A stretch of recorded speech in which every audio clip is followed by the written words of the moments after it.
قیامت کے دن آج کے تمام مسلمانوں کو، اللہ ماشاء اللہ کی بات الگ ہے، جب دوزخ میں دھکیلا جائے گا، وہاں پر داروغہ جی جو دوزخ کے ہوں گے وہ ایک سوال کریں گے کہ تمہیں کوئی خبردار کرنے والا نہیں آیا تھا؟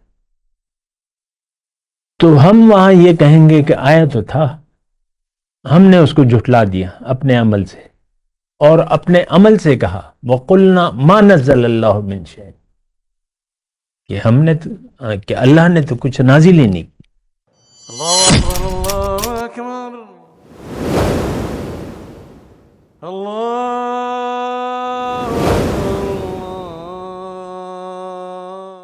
اعوذ باللہ من الشیطان الرجیم، بسم اللہ الرحمن الرحیم، اللہم صلی علی سیدنا محمد وعلی آل سیدنا محمد بعدد کل ذرۃ مئۃ الف الف مرۃ۔ سامعین و ناظرین اکرام، السلام علیکم ورحمۃ اللہ وبرکاتہ۔ آج کا ہمارا موضوع اللہ تعالیٰ کے رنگ میں رنگنا کیوں ضروری ہے۔ بہت اہم بات ہے اور بہت اہم سوال بھی ہے، موضوع بھی ہے، لیکن ایک بات میں افسوس سے یہ کہتا ہوں کہ آج کے معاشرے کے لیے، مسلمانوں کے لیے یہ بات، یہ موضوع کوئی اہمیت نہیں رکھتا۔ عام طور پہ ایک نئی سی بات ہے اللہ کے رنگ میں رنگنا، جو شاید آپ نے کبھی نہیں سنی ہو کسی بھی مسجد کے ممبر سے یا سوشل میڈیا کے جو لوگ باتیں کرتے ہیں دین کی، تو میں نے تو کم از کم نہیں سنی۔ خیر بہرحال، دیکھیں، اللہ کے رنگ میں رنگنا یہ بہت بنیادی سوال ہے، اور اس میں جو اس کا جواب ہے وہ نہایت آسان ہے، لیکن آسان بھی ہے اور مشکل بھی ہے۔ سمجھنا، اس بات کو سمجھنا مشکل بھی ہے اور آسان بھی ہے۔ مشکل اس شخص کے لیے ہے جس کی ترجیح دنیا کی زندگی ہے، اور جس اللہ نے واضح طور پہ فرمایا ہے کہ وَأَمَّا مَنْ طَغَىٰ وَآثَرَ الْحَيَاةَ الدُّنْيَا فَإِنَّ الْجَحِيمَ هِيَ الْمَأْوَىٰ، جس نے بھی سرکشی کا رویہ اختیار کر لیا اور دنیا کی زندگی کو ترجیح دے دی تو یہ سیدھا جہنم میں جائے گا۔ باقی تو باتیں تفصیلات ہیں یا جو بھی ہیں، لیکن اللہ تعالیٰ بہت ہی مکمل پرفیکٹ بات کرتا ہے، اور اس میں ایسی ہوتی ہے کہ یعنی اس میں وہ کہتے ہیں نا کہ سمندر کو ایک کوزے میں آپ بند کر دیتے ہیں، کوئی وضاحت کی ضرورت ہی نہیں ہے۔ سرکشی کا رویہ اور دنیا کی زندگی کو ترجیح، سیدھا جہنم میں جائے گا۔ اب دیکھیں، بہت سی باتیں آتی ہیں نا اس میں، ایک رویہ ہے۔ اصل میں اللہ تعالیٰ کسی کا نام نہیں لے رہا، مشرک، کافر، منافق، اس کا نام لے ہی نہیں رہا، تو بس ایک رویہ ہے، میں نہیں مانتا، میں نہیں مانتی۔ اور دیکھیں، مشکل اس وقت ہو جاتا ہے جب ایک بات کو ہم سمجھنا نہ چاہیں۔ یہ جو میں نے موضوع لکھا ہے، منتخب کیا ہے، یا جسے نے پوچھا ہے، تو اس کا جواب آسان بھی ہے، میں کہہ رہا ہوں مشکل بھی ہے۔ اگر آپ ظاہر کا اگر آپ کو دھوکہ لگ گیا، یعنی دنیا کی زندگی کے دھوکے میں آپ مبتلا ہو گئے، یہ تو دیکھیں آپ اپنا احتساب خود کر سکتے ہیں، اپنے محاسبہ آپ نے خود کرنا ہے، اور آپ سے اللہ حساب لے گا۔ انسان اللہ کو جواب دے ہے، کیونکہ اللہ اس کا خالق ہے، اللہ مالک ہے، تو انسان سے جواب اللہ تعالیٰ لے گا۔ یہ بات نوٹ کر لیں۔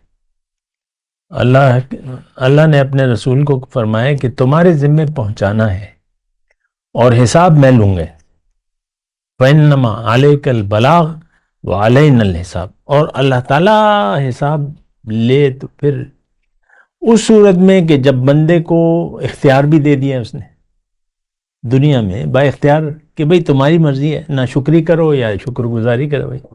تو دیکھیں مجبوروں سے تو حساب اللہ تعالیٰ نہیں لے گا. جو بھی اللہ تعالیٰ نے، اللہ تعالیٰ کی بہت سی مخلوقات ہیں، کسی سے حساب نہیں ہے. حساب صرف اس سے ہے جس کو اختیار دیا ہے. تو بہرحال اپنا موضوع ہے ہمارا کہ اللہ کا رنگ.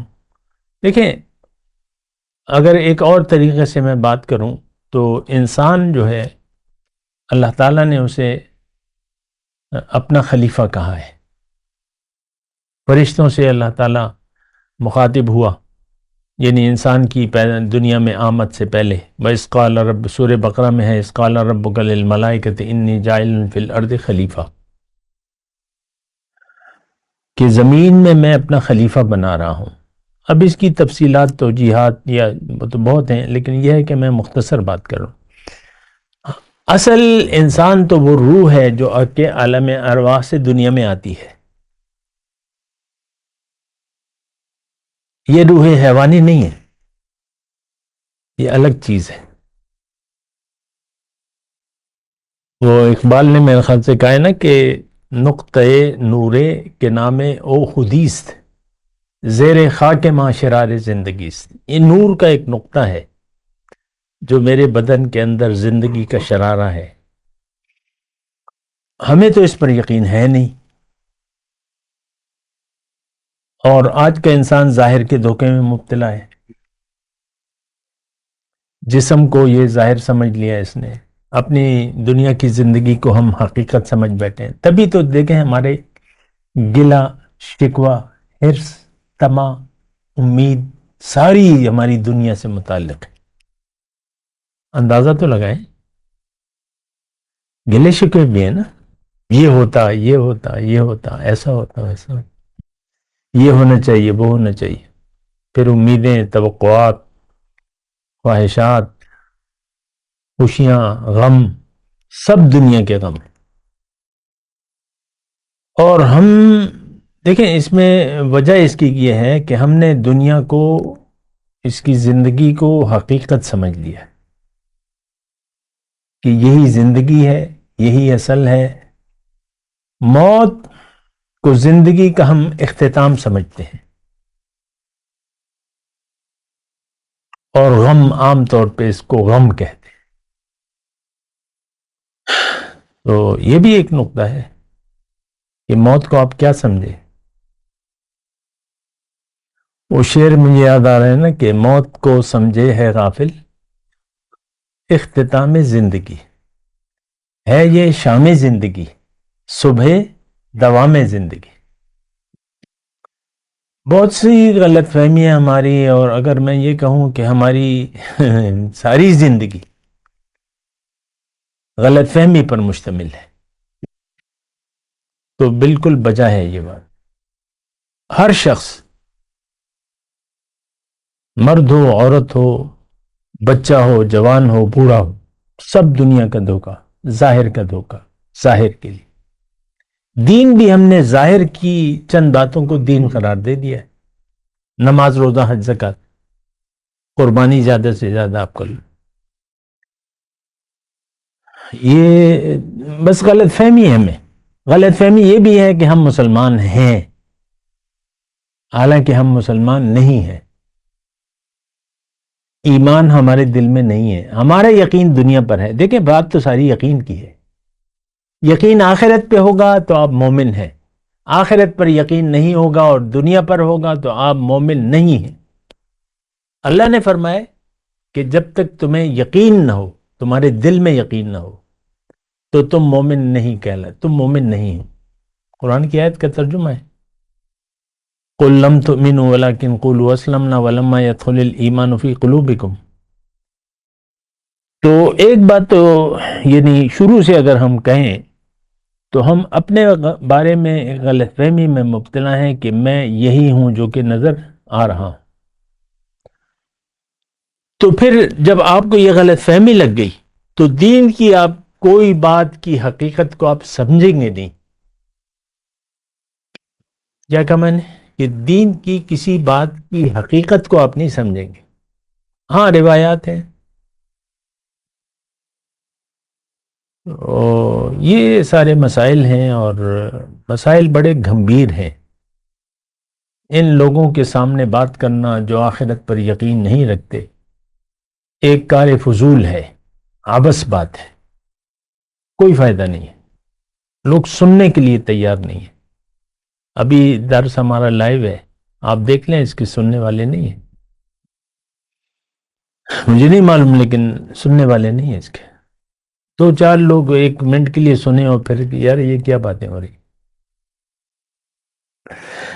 تو سوچنا اور سمجھنا جو ہے یہ بہت زیادہ ضروری ہے۔ قیامت کے دن آج کے تمام مسلمانوں کو، اللہ ماشاءاللہ کی بات الگ ہے، جب دوزخ میں دھکیلا جائے گا، وہاں پر داروغہ جی جو دوزخ کے ہوں گے وہ ایک سوال کریں گے کہ تمہیں کوئی خبردار کرنے والا نہیں آیا تھا؟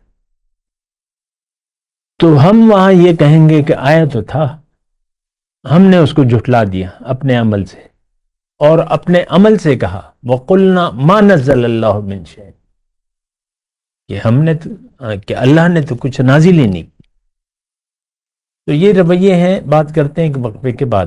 وآخر دعوانا الحمد للہ رب العالمین، والسلام علیکم ورحمۃ اللہ وبرکاتہ۔ مولاي صل وسلم دائما ابدا على حبيبك خير الخلق كلهم